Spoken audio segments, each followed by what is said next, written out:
Our story began like the best kind of summer day. It was all warmth and light and the feeling that anything was possible. When I met Alex, it felt like my world, which had been a bit grey and quiet, suddenly burst into brilliant colour. He had a laugh that could fill a room and a way of looking at me that made me feel like I was the only person who mattered. We talked for hours, our conversations weaving through dreams and fears, pasts and futures, until the sun came up. It was that kind of connection, the immediate and profound kind that makes you believe in things like fate and soulmates. We were building a little universe just for the two of us, and it felt safe and beautiful. Every moment was a new discovery, a shared adventure.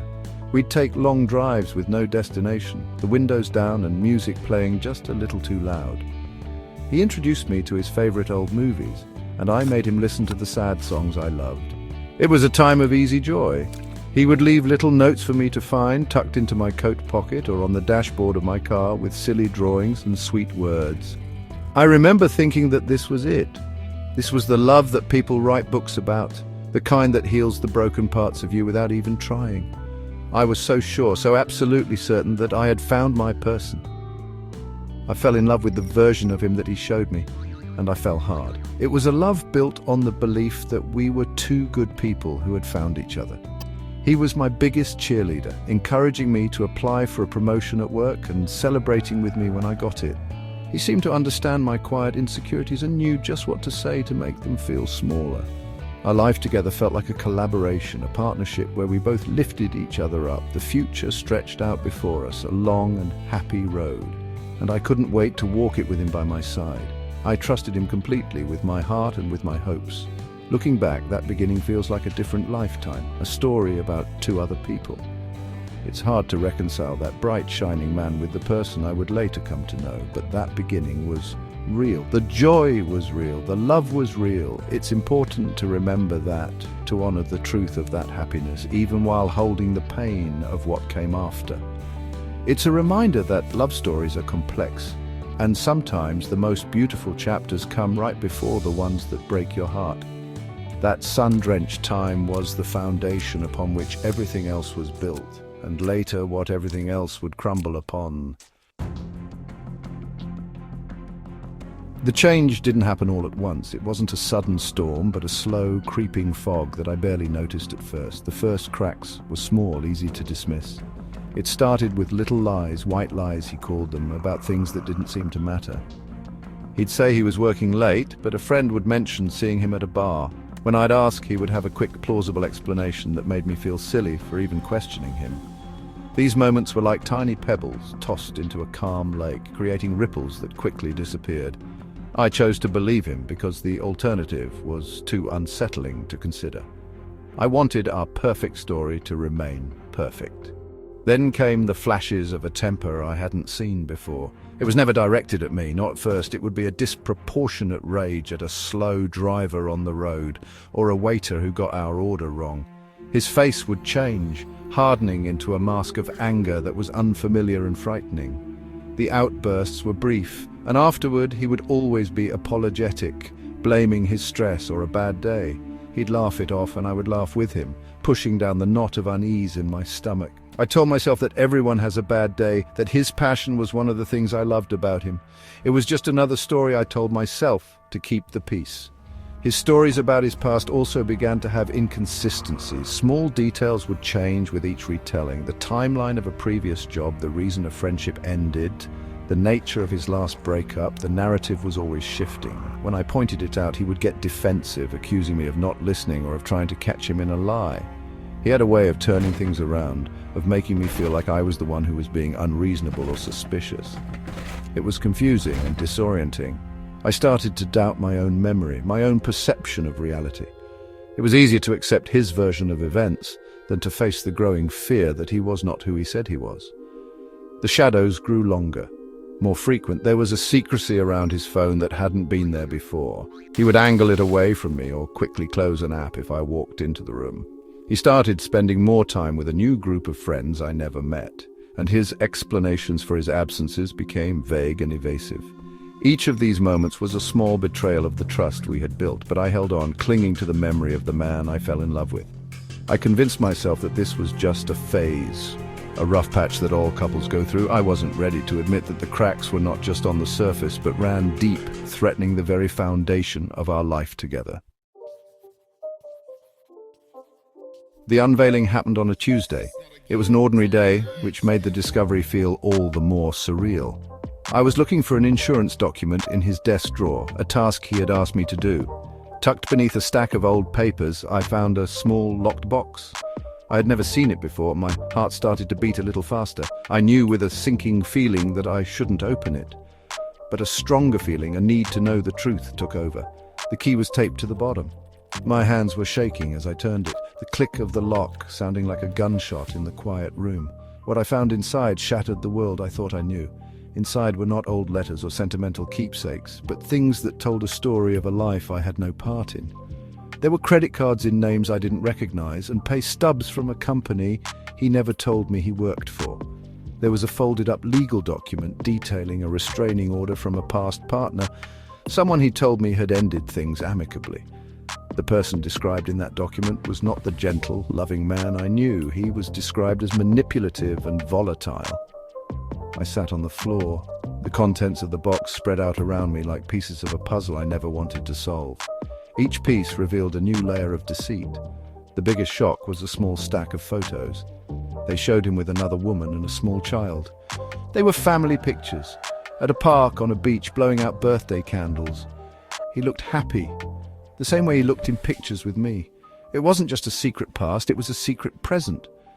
The dates on the back of the photos confirmed they were recent. The man I was building a future with was already living a whole other life. The air left my lungs, the room started to spin. It was a betrayal so profound, so complete, that it felt like it erased everything that had come before it. Was any of it real? Was I just a character in one of his many stories? When he came home that evening, I couldn't speak. I just pointed to the box on the coffee table. The confident, charming man I knew disappeared. For a moment, I saw a flicker of panic in his eyes, a cornered animal. But it was quickly replaced by a cold blankness. He didn't deny it. He didn't apologize. He simply started to explain it away, as if it were a complicated business deal and not the demolition of a human heart. His lack of remorse was the final devastating blow. I wasn't just discovering his secrets, I was discovering his character. The man I loved didn't exist. He was a carefully constructed illusion, and the curtain had finally been pulled back.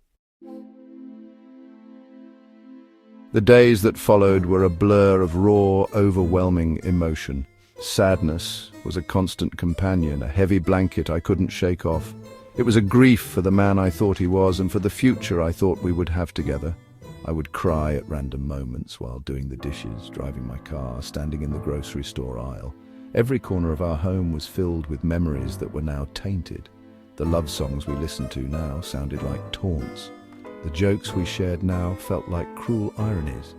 It was the death of a dream, and I had to mourn it as such. I felt hollowed out, as if a vital part of me had been scooped away, leaving nothing but an aching void. Anger came in waves, hot and sharp. It was a righteous anger at his deception, at the sheer audacity of his lies. How could he do this? How could he look me in the eye day after day, tell me he loved me, and be living a double life? I wanted to scream, to break things, to make him feel even a fraction of the pain he had caused me. This anger was frightening, but it was also clarifying. It burned through the fog of my sadness and gave me a strange kind of energy. It was a sign that my spirit wasn't completely broken. It was the part of me that knew I deserved better, the part that was fighting back against the injustice of it all. Beneath the sadness and the anger was a deep, unsettling disappointment. It was a disappointment in him, of course, for being a person capable of such cruelty. But it was also a disappointment in myself. How could I have been so blind? How could I have ignored so many warning signs? I replayed our entire relationship in my head, searching for clues I had missed. Each memory was now viewed through a lens of suspicion. This self-blame was a heavy burden, a voice that whispered I was foolish, naive, and somehow responsible for being deceived. It was a toxic loop of shame and regret that threatened to keep me stuck in the pain. Navigating this emotional storm felt impossible. Some days I felt all these things at once, a confusing and exhausting cocktail of heartbreak. I felt lost at sea, tossed around by forces I couldn't control. I had to learn to just stay afloat, to take things one moment at a time. I allowed myself to feel everything without judgment. If I needed to cry, I cried. If I needed to be angry, I let the anger be there. I realized that these feelings were not the enemy. They were a natural response to a deeply unnatural situation. They were part of the healing process, the messy, painful, and necessary journey back to myself. Looking back is like watching a movie where you know the ending. You see the main character making all the wrong moves and you want to shout at the screen, "Don't you see it? The signs are right there." That's how I feel about myself now. The red flags were there, waving in the wind, but I chose not to see them. Or rather, I saw them, but I told myself they were something else. The little lies he told were just him trying to avoid conflict. His flashes of anger were just a sign of how passionate he was. His secrecy was just a need for privacy. I was a master storyteller, and the story I was writing was one where our love could conquer all. We have a powerful capacity for denial when we are in love. We want to believe in the best version of our partner, the version we fell for. Admitting that there are serious flaws feels like a personal failure. It means admitting that our judgment was wrong. So we rationalize, we make excuses, we minimize the bad and magnify the good. I remember a friend once gently questioning his behavior after seeing one of his angry outbursts. I became defensive, protecting him and our relationship. I was so invested in the beautiful picture we had created that I couldn't bear the thought of a single brushstroke being out of place. This denial is not a sign of weakness, it's a sign of hope. It's the hopeful part of us that believes in change, that believes people can be better than their worst moments. I held on to the memory of the man from our sun-drenched beginning. I thought if I just loved him enough, if I was just patient enough, that man would return for good. I thought my love could be the thing that healed his hidden wounds.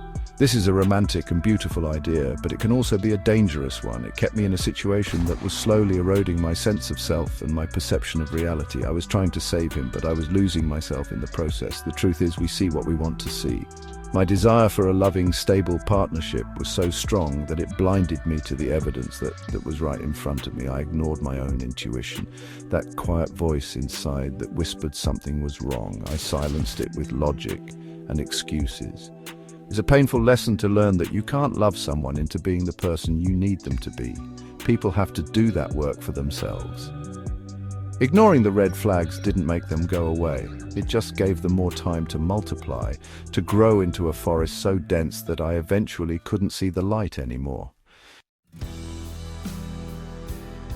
After the truth came out, our home became a strange and silent place. We were two people living in the same space, but we were worlds apart. The ease and intimacy we once shared were gone, replaced by a thick, suffocating tension. I would look at him across the dinner table and see a stranger. The face was the same, but the person behind it was someone I didn't know at all. It was a chilling and profoundly lonely experience. Every conversation was strained. Every shared space felt like a battlefield. And I was walking on eggshells, unsure of what was real and what was another performance. The trust was not just broken, it was annihilated. The weight of knowing was a physical burden. It felt like I was carrying a heavy stone in my chest at all times. I slept poorly and had little appetite. The simple joys of life felt distant and inaccessible. How could I laugh at a funny movie when my life felt like a tragedy? How could I enjoy a walk in the park when every step felt heavy with betrayal? I was living in a state of high alert, my nervous system constantly humming with anxiety. I felt trapped, both by the situation and by my own indecision. Leaving felt terrifying, but staying felt like a slow death of the spirit. I was in a state of suspended animation, caught between a past that was a lie and a future that was a terrifying unknown. I tried to understand. I asked him questions, trying to piece together the logic of his deception. Why? What was he looking for? What was he running from? His answers were a tangled web of justifications, blame-shifting, and self-pity. He painted himself as a victim of circumstance, a man with deep wounds that made him act this way. For a brief time, I felt a flicker of pity for him, but pity is a dangerous emotion in these situations. It can be a hook that keeps you tied to someone who's hurting you. I realized that understanding his reasons wouldn't change the reality of his actions. It wouldn't undo the pain or rebuild the trust. Living with the truth was isolating. I felt ashamed, embarrassed to tell my friends and family the full extent of what had happened. I felt like his lies were a reflection on me. So I carried the secret alone for a while, and its weight grew heavier each day. I was living a double life of my own, pretending to the outside world that everything was fine while my inner world was crumbling. This period of living with a stranger was a necessary darkness, a painful limbo. It was the space where I had to confront the full reality of my situation and finally begin to ask myself the hardest question of all. What was I going to do about it? Letting go was not a single decision, but a long, slow process. It was a series of small, brave choices I made every day. It started with the choice to stop protecting him and to start talking. I called my sister and through tears told her everything. Saying the words out loud made them real in a way they hadn't been before. It lifted a small part of the weight. Sharing my story with people I trusted was like opening a window in a stuffy room. It let the light and air in, and it reminded me that I was not alone. Their support became a lifeline, a network of hands reaching out to pull me back to shore. The next step was creating distance, both physically and emotionally. I started spending more time out of the house, reconnecting with my own friends and my own interests. I went to yoga classes, I took long walks by myself. I read books that had nothing to do with love or relationships. These small acts were about reclaiming myself piece by piece. They were about remembering who I was before him, who I was outside of our broken story. It was a slow and sometimes painful rebuilding of my own identity.